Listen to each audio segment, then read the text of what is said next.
The Punjab pulse के मन से राजेंद्र बंसल की तरफ से सभी बंधुओं को नमस्कार, हार्दिक अभिनंदन। मित्रों, हम अपनी बातचीत का सिलसिला और आगे बढ़ाते हुए आज बात करेंगे पंजाब के चुनावी माहौल पर। जैसा कि आप जानते हैं कि पंजाब में चुनाव होने जा रहे हैं। सभी पार्टियां, सभी दल अपने अस्त्र शस्त्र सेनाएं लेकर चुनावी रणांगन में खड़े हैं। तो इन विषयों पर मैं बात करने जा रहा हूं आज जाने माने एडवोकेट सुमित दहिया जी, जो एडवोकेट होने के साथ साथ सामाजिक राजनीतिक मुद्दों पर अच्छी खासी पकड़ रखते हैं, कवि हैं, लेखक हैं। तो आइए आज इनसे बात करते हैं पंजाब के बारे में, पंजाब की राजनीति पर। तो सबसे पहले दहिया जी, सुमित दहिया जी, मैं आपका हार्दिक स्वागत करता हूं हमारे मंच पर। तो मेरा पहला प्रश्न आपसे, पंजाब की राजनीति में धर्म का, पंथ का सदा ही गहरी पकड़ रही है, तो इसके विषय में आप क्या कहना चाहेंगे?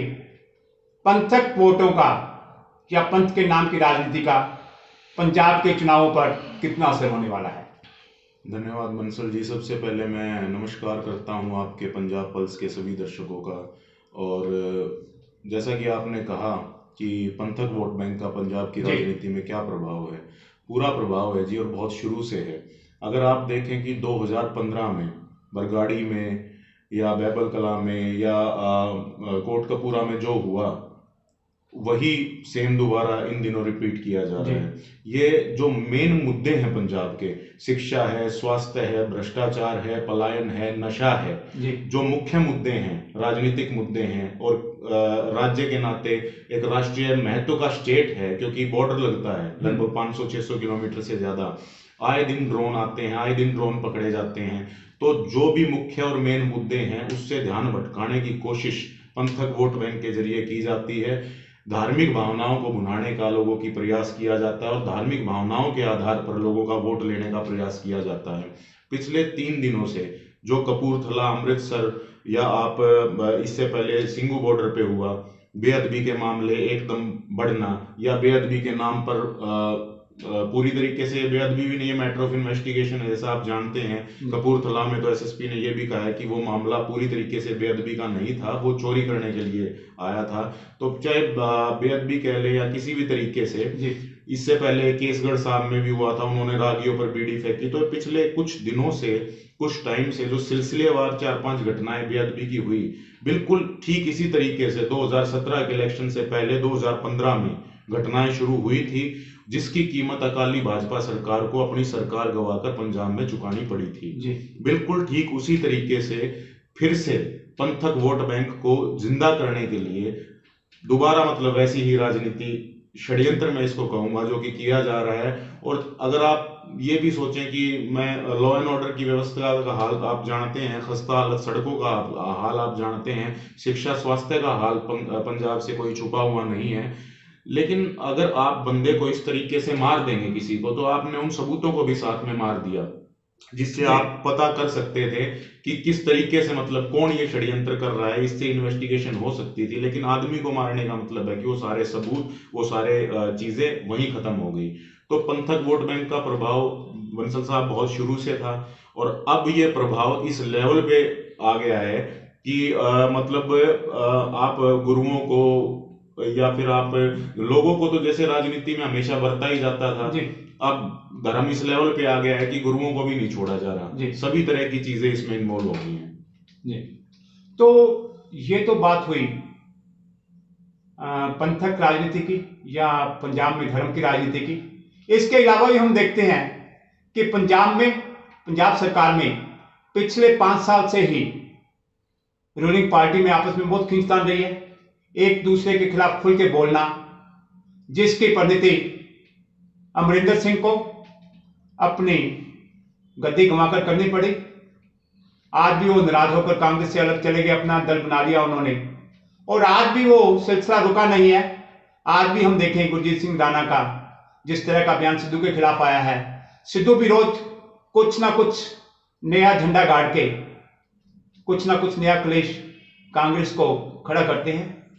इसको आप कैसे देखते हैं? ये विकास की राजनीति में, पंजाब की राजनीति में इसका क्या प्रभाव रहेगा? देखिए बंसल साहब, ये जो राजनीतिक या मतलब जो संकट है कांग्रेस में, ये केवल पंजाब की हदों तक सीमित नहीं है। ये केंद्र में भी है, ये हरियाणा में भी है, ये संकट राजस्थान में भी है। जैसे कभी होता था, हम हरियाणा में देखते थे कि सुरजेवाला कांग्रेस एक थी, हुड्डा कांग्रेस एक थी, या अशोक तंवर कांग्रेस एक थी। जो पंजाब के जो मतलब हरियाणा में किरण चौधरी हैं, उनकी अपनी कांग्रेस थी। इसी तरीके से आज यहाँ पे हो रहा है, चन्नी साहब की अपनी कांग्रेस चल रही है, जाखड़ साहब की अपनी कांग्रेस चल रही है, सिद्धू साहब की अपनी कांग्रेस चल रही है। तो जो पंजाब, जो हरियाणा में था, जो छत्तीसगढ़ में था, छत्तीसगढ़ में आपने देखा सीएमओ की मतलब नए नए सीएमओ की रोज वो होती है, भूपेश बघेल साहब रहेंगे या नए सिंहदेव साहब सीएम आएंगे। जो राजस्थान में था, सचिन पायलट और मुख्यमंत्री साहब अशोक गहलोत के बीच में बिल्कुल सेम खींचतान, केंद्र से लेके, केंद्र के जो G23 नेता कहे जाते हैं, वहां से खींचतान से लेके क्षेत्रीय राज्यों तक, इवन क्षेत्रीय जो छोटे कस्बे हैं वहां तक भी कांग्रेस में खींचतान है। अपनी अपनी कांग्रेस बनाए बैठे हैं। इसका निस्संदेह इसका असर पंजाब पे आया है, विकास पे आया है। सरकार स्थिर नहीं है तो विकास कहां से होगा? मुख्यमंत्री आज कुछ कहते हैं, मुख्यमंत्री 25 से 30 हजार करोड़ की घोषणाएं कर चुके हैं। एक स्टेट जिस पर 3 लाख करोड़ से ज्यादा का कर्जा है, आमदनी के साधन नहीं है, आप रोज नई घोषणाएं कर रहे हो। आप यहाँ की महिलाओं को कहते हो पूरी की पूरी जितनी पंजाब में महिलाएं हैं वो सब रोडवेज में सफर करेंगी, रोडवेज में उनका आना जाना फ्री होगा। तो आप फिर पैसा कहां से लाओगे? हर महिला को कहते हैं कि जी 1,000 रुपए की हम रकम देंगे। तो जितने मतलब पंजाब में संगठन या जितने मतलब पंजाब के सरकारी कर्मचारी सड़कों पे हैं, उन महकमों में भी तो महिलाएं हैं, वो तो परेशान है। लेकिन ये कहते हैं कि हम 1,000 रुपए हर महिला को देंगे, हम सम्मान राशि के रूप में पैसे देंगे, हम पूरे पंजाब की महिलाओं की जितनी भी आबादी है वो सब पंजाब रोडवेज में मुफ्त यात्रा करेंगी। तो आप पंजाब का कर्जा हटाएंगे कहां से? जब अस्थिर सरकार होगी, संगठन में खींचतान होगी, तो उसका असर निश्चित तौर पर स्टेट पे आएगा, और वो बिल्कुल आया है। इसका उदाहरण है कि पंजाब में 20 से ज्यादा संगठन, सभी वर्ग, तबके, समुदाय, सबके सब सड़कों पे हैं। जितने भी आप डिपार्टमेंट देख ले, टीचर्स को देख ले, नर्सिस को देख ले, सबके सब सड़कों पे हैं। यहाँ हालात इतने खराब हैं कि एक दूसरी स्टेट का मुख्यमंत्री आके टीचर्स को पानी की टंकी से उतारता है, वो अपनी राजनीति बनाने में लगे हुए हैं। वो आगे उनको पानी, मतलब लोगों को, अपनी स्टेट के नेताओं को ये शुद्ध भी नहीं है कि वो जाके मतलब उनकी कम से कम डिमांड या उनकी कुछ सुनाई तो करें, उनको कुछ दिलासा या आश्वासन तो दें। ऐसा भी कुछ नहीं है। तो निसंदेह इसका असर पूरी तरीके से विकासवादी राजनीति तो खैर नहीं कह सकते, आप सीधा ये समझिए कि पंजाब के विकास पे इसका सीधा असर है, अस्थिर सरकार और अस्थिर संगठन का। ये अस्थिरता मिटे तो इसके लिए निश्चित रूप से कुछ मुद्दे उठने चाहिए। हर एक राजनीतिक दल अपने अपने हिसाब से मुद्दे फेंकेगा, उनको कैश करवाने की कोशिश करेगा। आपकी दृष्टि में राजनीतिक दलों के मुद्दे कौन कौन से होंगे और जनता के मुद्दे कौन कौन से होने चाहिए, इसके बारे में आपका क्या कहना है? देखिए बंसल साहब, मैं तो ये मानता हूं कि जो विकास की लहर या बयार देश के स्तर पे बह रही है वही पंजाब में बहनी चाहिए जी। उसके लिए मुद्दे ये होने चाहिए कि पंजाब में जो पलायन है, पंजाब के युवाओं को अंतर्राष्ट्रीय मजदूर बना के रख दिया है। पंजाब में जिस हद तक पलायन है, बेरोजगारी है, भ्रष्टाचार है। चमकौर साहब कॉन्स्टिट्यूएंसी लगती है मुख्यमंत्री जी की, मुख्यमंत्री को बने हुए बहुत कम समय हुआ है, लेकिन उन पे भी इल्जाम लगते रहे हैं कि वहां पे इस लेवल पे भ्रष्टाचार है। जो रेत माफिया है, माइनिंग माफिया है, उनको शह दी हुई है। जो उप मुख्यमंत्री है पंजाब के रंधावा जी, उनके दामाद यहाँ पर डबल एजी लगे कुछ समय पहले। आप ये देखिए, एक बॉर्डर स्टेट, राष्ट्रीय महत्व की स्टेट में डीजीपी रातों रात हट जाता है। ऐसा कोई उदाहरण मेरे को याद नहीं आता किसी भी स्टेट में। अगर मैं बीच में इंटरप्ट करूं, हाँ जी, वो तो जो मैं ये कह दूं कि नवजोत सिद्धू ने अपनी जिद पूरी की, डीजीपी को बदलना, जो वकील को बदलना, सरकारी वकील को बदलना, एजी को बदलना, तो ये जो अपनी जिद पूरी की, इसके बारे में भी थोड़ा आप क्या कहना चाहेंगे, क्योंकि आपको वकील होने के नाते इन मुद्दों की ज्यादा समझ है। वही कह रहा था, ये अस्थिर सरकार के लक्षण है। आप डीजीपी को, ऐसा क्या आपातकाल था, ऐसी कौन सी आपात स्थिति आ गई थी कि आप डीजीपी को रातों रात बदल रहे हैं? सहोता साहब को हटा के चट्टोपाध्याय जी को लगा दिया। एक डीजीपी की रिटायरमेंट में 3.5 दिन थे जो चले गए, जिस डीजीपी को जो आए हैं उनकी रिटायरमेंट में 3.5 महीने हैं। ऐसी कौन सी आपात स्थिति थी? एजी को हटा दिया। बस अगर आप अपने नेताओं को ही खुश करना चाहते हैं तो आप जनता की कब सोचेंगे? अगर आप पंजाब कांग्रेस अध्यक्ष के हिसाब से काम करना चाहते हैं या पंजाब के फेवर में काम करना चाहते हैं, उचित व्यक्ति जो लगाया आपने, अगर आपने क्या पहले सोच के नहीं लगाया था? आपने पहले सोच के डिसीजन नहीं लिया था कि ये व्यक्ति पंजाब सरकार के केसेस को बहुत अच्छे से हैंडल कर सकते हैं, ये व्यक्ति पंजाब के लॉ एंड ऑर्डर को मेंटेन कर सकते हैं? तो क्या पहले सोच के नहीं लगाया था? या किसी लीडर के अहंकार को संतुष्ट करेंगे या फिर पब्लिक फेवर में या पंजाब के लोगों के हक में काम करेंगे? तो ये भ्रष्टाचार के बहुत सारे ऐसे लगातार सिलसिलेवार पिछले काफी टाइम से वो हुआ है। इनके नीचे इनको नीचे दबाने के लिए पंथक राजनीति को उभारा जा रहा है। जी, तो अभी मैं आता हूं, पंजाब की जो राजनीतिक स्थिति है, हालात हैं, अकाली दल निश्चित रूप से भारतीय जनता पार्टी से अलग होने के बाद कमजोर हुआ है, लेकिन कांग्रेस भी अच्छी स्थिति में नहीं है, एक दूसरे की टांग खिंचाई अच्छे से हो रही है, और आम आदमी पार्टी के भी जो सिटिंग एमएलए थे वो छोड़ छोड़ के दाएं बाएं पार्टियों में जा रहे हैं। और भारतीय जनता पार्टी हालांकि बड़ी पकड़ नहीं थी, लेकिन फिर भी उसका इतना वोट बैंक है जो कि स्थिर है। पिछले हमने जो ये पालिका चुनाव में देखा, कौंसिल चुनाव में देखा, उनको बाहर निकलने ही नहीं दिया गया। उसके बावजूद भी जहां जहां वो लड़े 12, 13, 15% वोट बैंक उनको मिला।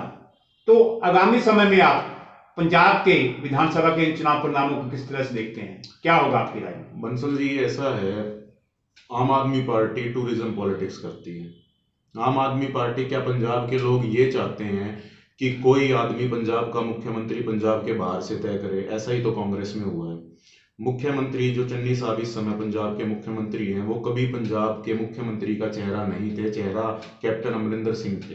उनके चेहरे पर पंजाब का चुनाव लड़ा गया था, उनके चेहरे पर पंजाब के लोगों ने वोट और बहुमत दिया था।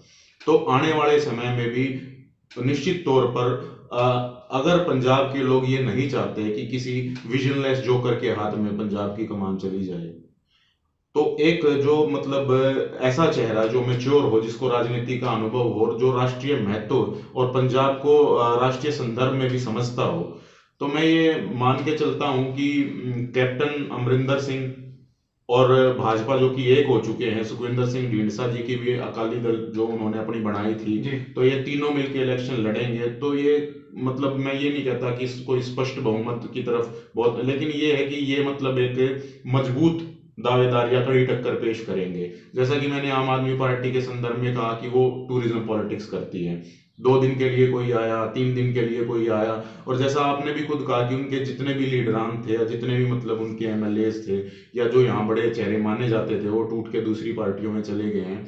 और कांग्रेस की पिछले 5 साल से जो हालत है और जो अलग अलग मैंने कहा धड़ों में कांग्रेस बटी हुई है, उसका सीधा फायदा, और जिस तरीके से ह्यूमिलिएशन से अपमानित करके इतने मतलब जो है ना वरिष्ठ नेता को, जिन्होंने पूरी जिंदगी कांग्रेस में गुजारी थी, उसका भी कहीं ना कहीं सहानुभूति के रूप में वोट बैंक उनको कैप्टन अमरिंदर जी को जरूर मिलेगा।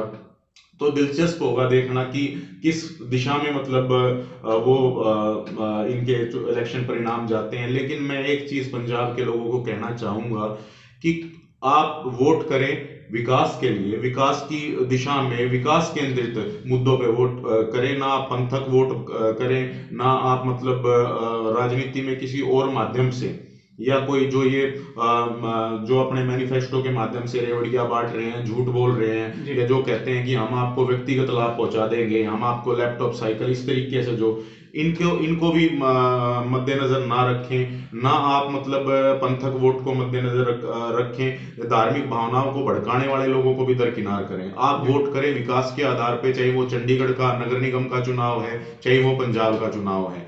अगर आप विकास के आधार पे वोट करेंगे तो जिस तरीके से दूसरी स्टेटों में फायदा हो रहा है या केंद्र सरकार के सीधे लाभ मिल रहे हैं, यूं कहिए कि जहां डबल इंजन की सरकारें हैं वहां पे दुगनी गति से विकास दौड़ता है। तो इस चीज को मद्देनजर रखते हुए जरूर वोट करें। मित्रों, दिया जी से बातचीत करने के बाद अगर मैं अपनी तरफ से किसी निष्कर्ष पर पहुंचाऊं तो यह है कि हमें मुफ्तखोरी की राजनीति से बचना होगा, भटकाने वाली धर्म की राजनीति से बचना होगा, केवल और केवल विकास की राह पर चलते हुए अपने वोट का सदुपयोग करना होगा।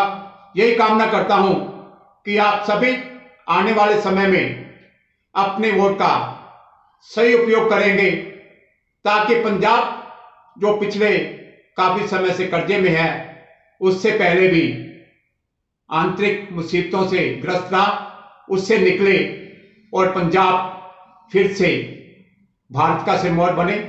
इसी आशा के साथ दया जी आपका भी बहुत बहुत धन्यवाद, सभी बंधुओं का बहुत बहुत धन्यवाद। नमस्कार, बहुत बहुत धन्यवाद।